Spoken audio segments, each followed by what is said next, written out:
দর্শক মণ্ডলী, আপনাদের সবাইকে স্বাগত জানাচ্ছি আমাদের আজকের অনুষ্ঠানে।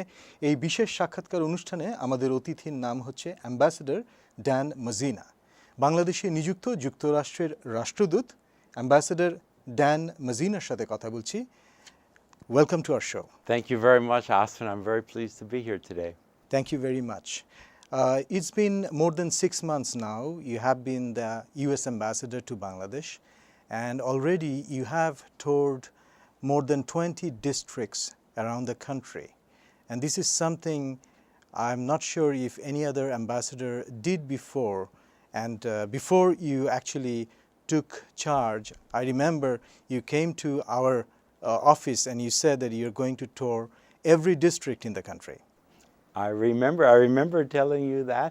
And when I presented my credentials in mid-November to His Excellency, the President, Zila Rahman, I told the President I'm going to visit all 64 districts. I told the President I am the ambassador from America to Bangladesh, not just to Dhaka. Dhaka, of course, is part of Bangladesh, but Bangladesh is more than just Dhaka. And I want to reach out to all of the districts. And what I'm discovering is how different and varied and beautiful the different parts of Bangladesh is. But I'm also discovering how wherever I go in Bangladesh, the people are so much the same, so energetic, creative, dynamic, generous, tough, resilient, entrepreneurial, which, you know, that's why I went back to Bangladesh. I just had to go back to Bangladesh. It's wonderful to hear from you about this. You were in Bangladesh, stationed in Bangladesh in the late 90s for a few years, and now you are serving as the ambassador. So do you see any difference between these two times? Whoa, so many differences. Yeah, Bangladesh, Dhaka is cleaner because of the plastic bag ban, for example. The air is a little cleaner because of the conversion. You remember the baby taxis? Yes. Converted now to CNG. And of course, the traffic is worse than ever. But the biggest change, Austin, the biggest change is in Washington. Because Washington now has a different perception of Bangladesh.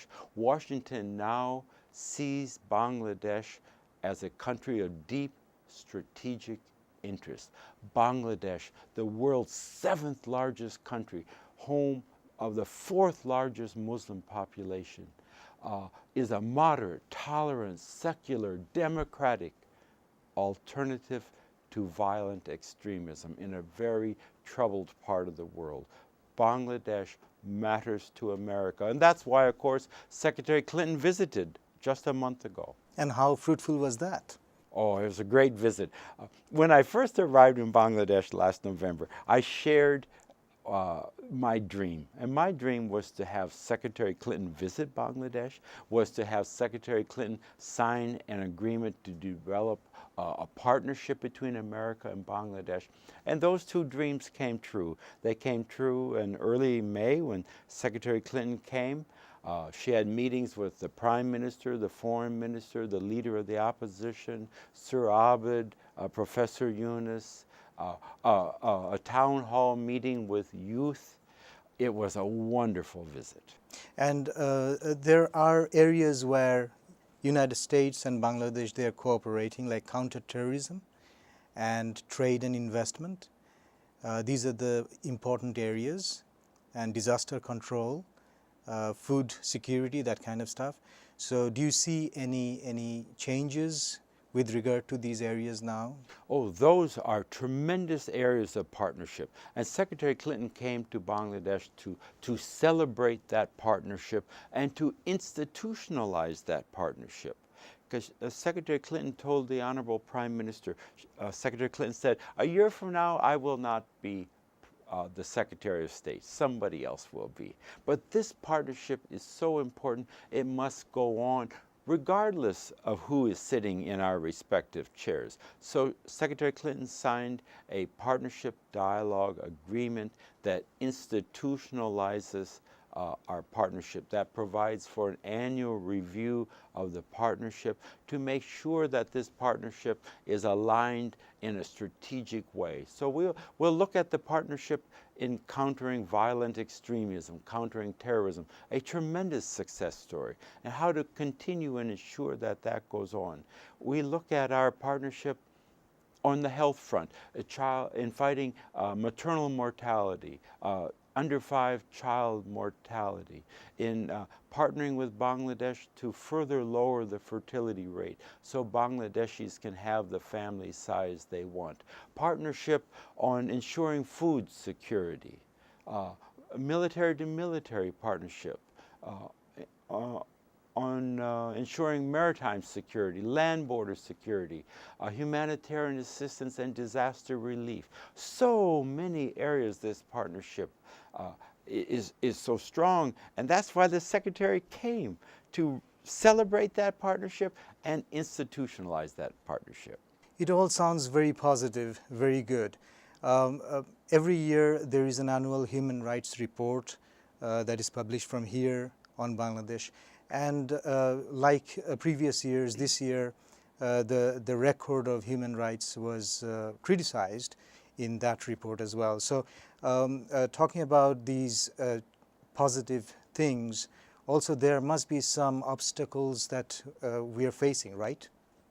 Well, for example, the question of respect for human rights. Our annual human rights report speaks for itself. It's a very clear, fact-based assessment of the human rights situation in Bangladesh. And it recognizes the progress that has been made and also the challenges that remain in terms of extrajudicial killings and disappearances and other areas of concern in regard to respect for human rights.